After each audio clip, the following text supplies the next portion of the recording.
রাস্তার কোন পাশ দিয়ে হাঁটবো? এক মুসলমান অপর মুসলমানের সাথে দেখা হলে কি করতে হবে? বাসায় গিয়ে আব্বু আম্মুকে কি করতে হবে? 1 নম্বর হাদিস শরীফ, আখলিসু দীনাকা ইয়াকফিকাল আমালুল কলিল। হাদিসের অর্থ, তোমার ঈমানকে খাঁটি করো, অল্প আমল নাজাতের জন্য যথেষ্ট হইবে। বার পূর্বে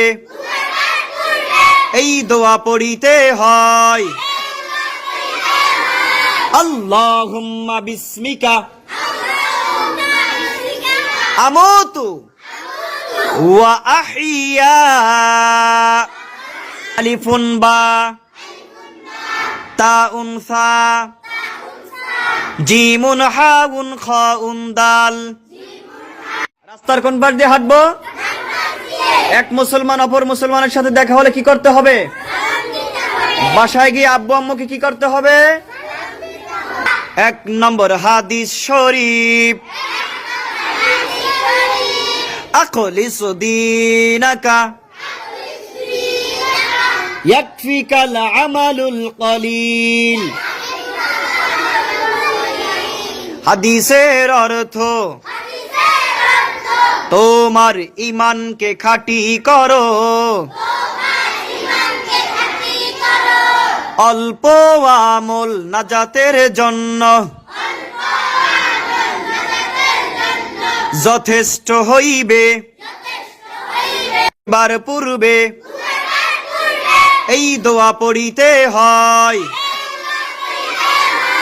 আল্লাহুম্মা বিসমিকা আমুতু ওয়া আহইয়া। আলিফুন বা, তাউন সা, জিমুন হাউন খাউন দাল।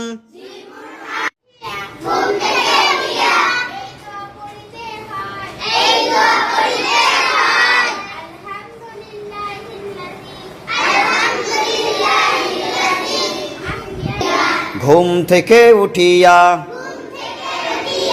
এই দোয়া পড়িতে হয়, আলহামদুলিল্লাহিল্লাযী